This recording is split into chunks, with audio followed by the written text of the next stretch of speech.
ඒ සිද්ධිය කවදාවත් අමතක වෙන්නේ නැති දෙයක් මම හිතන්නේ අපේ පවුල් දෙකට විතරක් නෙමෙයි.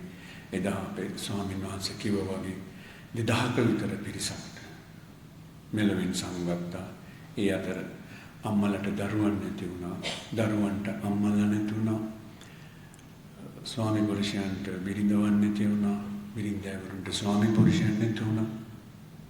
ආදරවන්තයින්ට පින්වතුන්ට ඒගොල්ලන්ගේ ඒ අය අහිමි වුණා.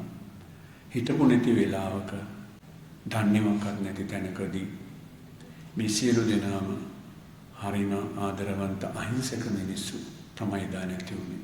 ඒ කිබුට්ස් ගම්මානේ ඉන්නේ මට අනුලා ඉන්නකොටත් කියලා තියෙනවා හරිම ආදරවන්ත හිත හොඳ මිනිස්සු කියලා. කට්ටියක් කියලා. අනුලා 2013 තමයි ඊශ්‍රායලයට ගියේ. මේක උනේ 2023. ඒ අතර කාලය තුල එයා ලංකාවටත් ආවා. එච්චර කාලයක් එහි ඉන්න හේතුව තමයි මිනිස්සුන්ගෙන් එයාට ලැබුණු ආදරය.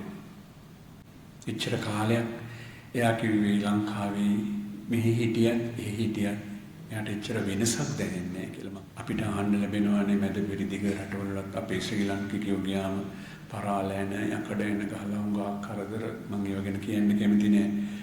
කොච්චර දුක් විඳිනවද කියලා. ඊයන්තෙන් ඊශ්‍රායලයට ගිය කවුරුවක්වත් එන්න කැමති නෑ. ඒ තරමටම හොඳට මිනිසුන්ට තමන්ගේ අයට විතරක් නෙවෙයි විදේශිකයින්ට පවා හොඳට සලකන. අවුරුදු 2ක් කියන්නේ පුංචි කාලයක් නෙවෙයි ලොකු කාලයක්. ඉතින් අපේ පවුල් දෙකට විතරක් නෙවෙයි හිමිය ගිය සෑම පවුලක අයම මම හිතන්නේ අපිට දැනෙන මේ වේදනාව තනිකම පාළුව දැනෙනවා ඇති. අහිංසක මිනිස්සු රටක් ඇතුළට ඇවිල්ලා මෙහෙම කපලා කොටලා වෙඩි තියලා දූෂණය කරලා පැහැරගෙන යන්න ඒගොල්ලෝ මොනවද කරපු වරද්ද? ඒගොල්ලෝ කිසිම දෙයක් දන්නේ නැහැ. ඊශ්‍රායල් තානාපතිතුමා ඊශ්‍රායල් ජනතාව ඉන්දියාවේ ඉඳලා දිනේෂ් මහත්මයාත් එක්ක ලංකාවේ අපේ ගෙදරට අපේ ගෙදරට අපිව බලලා ඕගොල්ලෝ කොහොමද හොඳින් ඉන්නවද මොනවද අපෙන් කෙරෙන්න ඕනේ? අපිට ඒක ලොකු හයියක්.